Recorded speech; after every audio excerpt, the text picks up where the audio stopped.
think, as you know, today we'll be doing a 10-minute presentation and then a 90-second presentation. Each one of those segments will be able to follow up with some feedback and some interaction if that would be helpful to you. And what I will do is just open each segment with some opening comments. And so let's go ahead and get started with the first segment, which is the 10-minute presentation. For this one, you have been called back by the company that you gave your full presentation to for a second visit. They've asked you to speak only this time about the ethical aspects of the problem and to explain why your solution successfully handles any ethical issues. You will have 10 minutes, there will be no Q&A, and you may not use slides or video. So you probably don't want to have more than 2 or 3 members of your team to do this. Okay? Okay, so whenever you're ready, go ahead and get started. Hi, we at Sustainable Solutions Consulting are really excited to be back and talking with you all, Cargill's Board of Directors, about specifically the ethical implications of your current practices and our proposed solutions. Before we begin, we want to take a moment to acknowledge all the good that your company is doing in the world right now. You've donated over $30 million to stop deforestation. You've donated 16 million meals as part of COVID relief and founded the Cargill Foundation, which works to promote education and food accessibility across the world. Ultimately, your entire mission and company is built on the model of nourishing the world. Your goal is food production, and that is what you do best. However, there is something that's not quite connecting. As we discussed yesterday in our full presentation, in 2018, you were also named the worst company in the world. And we're here to help you bridge this disconnect, to understand the ethical implications that brought you here and kind of connect these two identities that Cargill is having right now. This gap really happens because of your size and the magnitude of your company. You're 150 years old and present in over 70 countries with over 166,000 employees across the world. Having an organization of this size makes change really challenging. And what may have worked 30 years ago doesn't necessarily work right now. Your own sustainability officer, your chief sustainability officer, said that customers are wanting a more transparent and sustainable company, and that's what they're looking for. In order to propose our solution to you, it's really important for us to stress the magnitude of the ethical implications at play here due to your size. So Bella is going to talk first about these ethical issues. And we want to start this off by saying that it may come across as alarming because we are giving a lot of hard truths and hard information here. However, we want to remind you that we are on your side and we want to be as transparent with you as we're asking you to be with your customers. After that, Joe will recap our solution to connect, correct, and commit, which ultimately will help you address these ethical implications. Just talk first, I'm going to hand it over to Bella. Thank you, Megan. As we mentioned, the ethical analysis begins with analyzing Cargill's own ethical standards. As you know, there are 7 guiding principles that serve as the code of conduct for the company.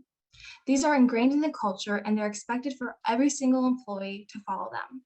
However, due to recent events, it is clear that your leadership is not maintaining these ethical behaviors or standards, mainly because these principles inspire a culture of doing the bare minimum. What I mean by this is that one of the standards is obeying the law.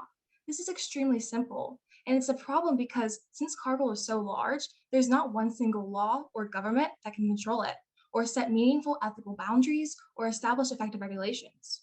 Cargill's own code of conduct has to be their ethical standard. You as leaders must think about the future of Cargill, because right now there are so many negative things happening to the company, as well as bad reputation like Megan previously mentioned. To express the gravity of the situation, I'm going to share some things that are happening in the company currently, and it's being expressed in the news and media. So to begin, Cargill has failed to keep accurate records and honor business obligations. As you know, in 2014, the company made the promise to end deforestation in all facility and plants by 2020. This goal was never met. Cargill and your leadership have a bad reputation of making promises, setting goals, and never meeting them. This is just one of the goals that was not met in 2020. There are so many more. In addition to this, Cargill has been claimed of not treating their employees with dignity and respect. Cargill has exploited the rights of child laborers, migrants, immigrants, Indigenous people, and low-income individuals to work in your facilities, farms, and other plants. You have capitalized on their needs to earn a profit. The OSHA has recently made a report and has claimed that you have over 23 serious violations in one of your facilities. And this is not just happening in America, it's happening all over the world. In plants in Brazil, China, the working conditions are severe. And recently, due to COVID, these working conditions were broadcast even more because under your leadership, you failed to stop production when COVID was happening. You made employees go to work despite the hazardous situations, despite the pandemic. And due to this failure to shut down facilities, over 5,000 employees got COVID and 5 died. This all could have been prevented if you maintained your ethical standards. And it's also important to note that you have not been able to achieve your goal of protecting assets and being a responsible citizen. Under your leadership, the company has neglected to publish an updated and accurate business report. In 2020, the annual report for the company was only 5 pages. For one of the world's largest agricultural companies in the world, who has productions in 70 countries, 5 pages is not enough to be transparent of business practices. And this is a major problem because transparency is becoming the standard in the agricultural industry. Many competitors are being transparent, and Cargill is not, which presents a problem for them in the future. In addition to not upholding your 7 principles, the company has also been unable to meet the SDGs we previously mentioned yesterday. 3 specific ones we identified were goal number 2, 8, and 12. Cargill has been unable to meet these goals due to their business practices. The goal number 2 relates to zero hunger. Even though Cargill is helping feed the planet, it's doing so in such an unethical and unsustainable way. Contamination has been occurring in the company for many, many years. It dates all the way back to 2000, when there was an outbreak of bad turkey that caused 7 people to die, 29 were sick, and 3 women suffered miscarriages due to this contamination. And you didn't learn from that mistake because recently in 2018, the Federal Bureau reported that there was over 70 tons of contaminated beef in grocery stores from Cargill. You have to continue to learn from these mistakes because Cargill cannot handle another contamination due to the bad press it's experiencing. So these unethical practices are beginning to be the image of Cargill. People are forgetting about all the good you do and is focusing slowly on these unethical, negative consequences. The greatest dilemma the company is currently facing is how to produce food sustainably and in an ethical manner. As leaders of the company and the agricultural industry, you must make changes to improve sustainability and implement ethical business practices. See, right now, the world's population is expected to grow by 9 billion people in 2050, and they're not able to sustainably feed all these people. Food production relies on you to do the right thing and become the leader the agriculture industry desperately needs. I'm now going to pass it on to Joe to explain our strategy and how it solves these unethical experiences the company is facing. Thank you, Bella. Now that my colleagues have laid the groundwork of some of the ethical misgivings that are going on near Cargill, let's talk about our plan to correct these misgivings. However, I would be remiss if I didn't first mention, Cargill is doing a lot in the sustainability environmental realm. As being the world's largest private company, this isn't quite enough. Cargill is expected to uphold the standard, and they're expected to be at the forefront of sustainability and environmental concerns. Our 3-pronged approach, we believe, at Sustainable Solutions Consulting will put Cargill not only online to meet their SDGs and internal goals, but it will put them at the forefront of sustainability in a very simplistic way. The first step of the process is to connect. Get on the ground with those key stakeholders, anyone down in the field and the blue-collar workers all the way up to higher management in the C-suite. Hear what they have to say and find the pain points in the company. See where our sustainability goals are being met. See what's happening on the farms in each part. At a giant company in this scope, there's often a large disconnect between the blue-collar workers and the top brass, and this is important to remedy. This brings us to the second step, which is correct the current operations. As we said, Cargill has had several ethical implications that have not been great for them. And in order to fix these, we need to correct these operations. The way that we suggest this at Sustainable Solutions Consulting is to do a third-party sustainability audit. Get one of the big 4 to come and audit our sustainability practices and revamp all of our reporting so that we make it transparent and comprehensive.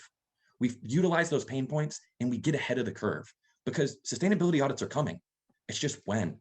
If we get ahead of it, we position ourselves to be an agro giant and to continue in sustainability. Lastly, Cargill needs to commit. They need to make everything transparent and commit to a realistic action plan. By making short-term, medium-term, and long-term goals and feeding back the feedback into a feedback loop, we are able to really correct these implications and our processes. I'm going to quickly talk about the impact of our strategy, focusing on ethics and quickly going over legal and financial. Our strategy would help reduce lawsuits by about 50%, which would gain us a net NPV of $904 million over 5 years. However, the biggest concerns are ethical, and this is where we'd make up the most ground. We'd abide by the code of conduct and internal goals. We'd position Cargill to really focus on the SDGs and hit their internal goals while making more aggressive ones. This will give Cargill a chance to touch the world in a sustainable way and steal share from key stakeholders and other competitors. We believe that our solution is the future, and Cargill has a unique opportunity to really show the world how they can change it. Thank you for listening to our presentation. Okay, good job. So we'll take a few minutes here for me to give you some feedback before we go into the 90-second version. I have 2 pieces of feedback. One I'll call more on the presentation skills, and then the other more substantive. So on the substantive piece, what you did really well that I didn't see teams yesterday doing was recognize who your audience is. Your audience is Cargill. They have hired you, so you don't want to be marching in there and accusing them of things. That's not going to go over very well. So I could see that you took some steps to acknowledge that and give some homage to that. You acknowledged that Cargill has a global code of conduct. You acknowledged what their mission is and that they're doing a lot of good works in this area. That said, there were still, and I mean, you mentioned that there are going to be some hard truths. I think there are still, in a business setting, different ways to package this. It would not be persuasive to walk into a board or a room of executives and say, hey, Cargill, you guys failed to keep records.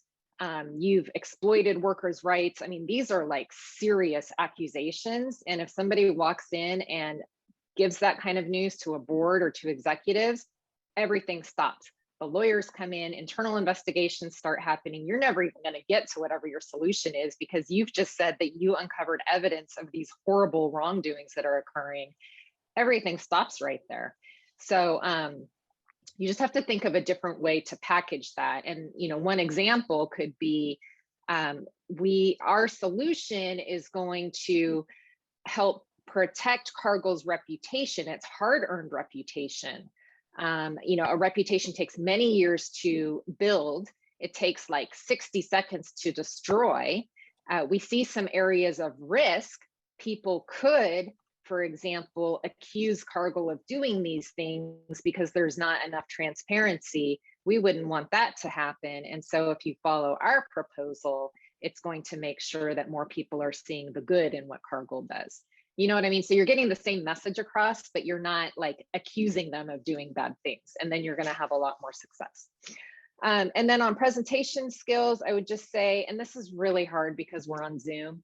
All of you are great presenters, very polished and skilled and so forth. But the hard thing on Zoom is it's very tempting to write out your script and then read it. And you can kind of tell when that's happening. So it's, I think, much more compelling if you can just think about what are your 3 main points and then deliver those without reading a script. It's very hard as a listener to follow and track to a lengthy script that's just being read to you. You, as a listener, you can clearly tell the difference, and it's much easier to listen to somebody who's talking to me than somebody who's reading to me. And the way to deal with that is twofold: practice, practice, practice, reduce, reduce, reduce, right? Less is more. Less is always more. You had a lot of information packed into there, but I think your main message was we've got a 3-pronged plan. We're recommending you do these 3 things. And so if you say that in much fewer words, that message will stick with me a lot better. The other thing that will solve is the timing problem. You did go over 10 minutes. The only way to not go over time is to practice and then cut stuff out, and practice and cut stuff out and practice, because it's always longer than you think it's going to be.